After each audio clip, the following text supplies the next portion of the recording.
Eu desenvolvi um complexo de inferioridade muito grande por causa disso, porque o problema é o seguinte: a gente tinha uma vida de classe média baixa, mas porque meu pai era comandante dos fuzileiros, a gente convivia, por causa do título dele, com gente de classe alta.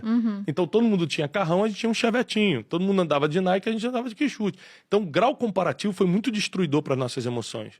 Então eu e meus irmãos, a gente cresceu cheio de complexos, cheio de rejeições e tal, por causa da comparação. Porque recentemente eu estive na África, no interior da Angola, fazendo um trabalho, e todo mundo rindo, todo mundo feliz. Por quê? Porque uma senhora tem uma panela, do outro lado também só tem uma panela, e na outra casa só tem uma panela. Não tem ninguém com jogo de panela e só você tem um. Então, quando não tem comparação, a felicidade é possível. Alguns pontos. Meu pai ele também já foi para Angola, só que ele foi lá atrás, ele foi fazer missão de paz em Angola no meio da década de 90, e naquela época Angola tinha 2 minas terrestres, 2 armadilhas explosivas para cada pessoa. Então, se você visse uma pessoa sem uma perna, porque pisou numa mina terrestre, ainda tinha uma chance estatística de pisar em outra. Então, era terrível a situação do país. Mas sobre esse ponto de Angola, é só para pontuar que hoje está muito melhor, com certeza, né?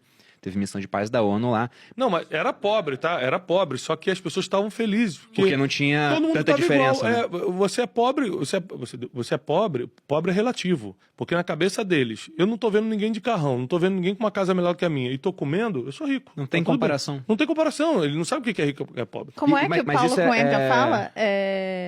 Comparação é a métrica da infelicidade. Né? Caio também já veio aqui e falou a mesma coisa. Mas tem um ponto sobre isso que eu já vi, que é a questão que em Harvard hoje, eles levam em conta a questão da comparação. E tem uma política lá que eles chamam de o último quarto feliz. Porque eles viram o seguinte, que o cara que entrava nessas universidades da Ivy League americana, Harvard e Yale, era um cara muito acima da média. Só que ele convivia com pessoas muito acima da média também. E o que acontecia é que o cara que se formava lá atrás na turma em Harvard, ele publicava menos artigos depois de formado, ele tinha uma menor remuneração, comparado ao cara que era o primeiro de uma universidade mais ou menos. Porque o cara que era o primeiro da mais ou menos, se comparava com os outros, ele ficava super confiante. Isso aí. O cara que era o último de Harvard, se comparava com os outros de Harvard, ele ficava muito pouco confiante, porque durante anos ele era sempre o pior da sala. Então, por conta disso, ele não ia bem na carreira. Sendo que, se ele fosse entrar em uma outra universidade, ele poderia ser o primeiro da outra.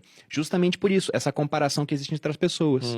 Aí lá hoje, o que eles fazem? Eles separam o último quarto de vagas para o cara que é atleta. Porque esse cara, ele sabe que se não for tão bem na parte acadêmica, ele tem muita confiança na parte de desempenho esportivo. Então, ele não é afetado Eu já não esperava entrar lá, né? Então, ele já tá felizão. Não, até espera, mas ele não vai se comparar naquilo. Ele sabe, bom, eu perco aqui, mas eu sou bom em outra área. Exatamente, mas essa questão de comparação realmente é terrível, pô. Eu fico pensando, tô muito bem dentro do meu nicho, né? Mas se eu fosse ficar me comparando com o Thiago, mas o Thiago tem 5 milhões de seguidores, eu, pobre menino rico, tenho 1 milhão.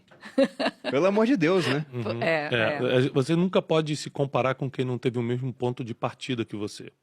A comparação acaba sendo a destruição dos teus sonhos em câmera lenta. Você está destruindo cada sonho seu quando você começa a olhar para os outros que não tem nada a ver contigo, não tem o mesmo propósito, não teve o mesmo ponto de partida. Muita gente a se endividar.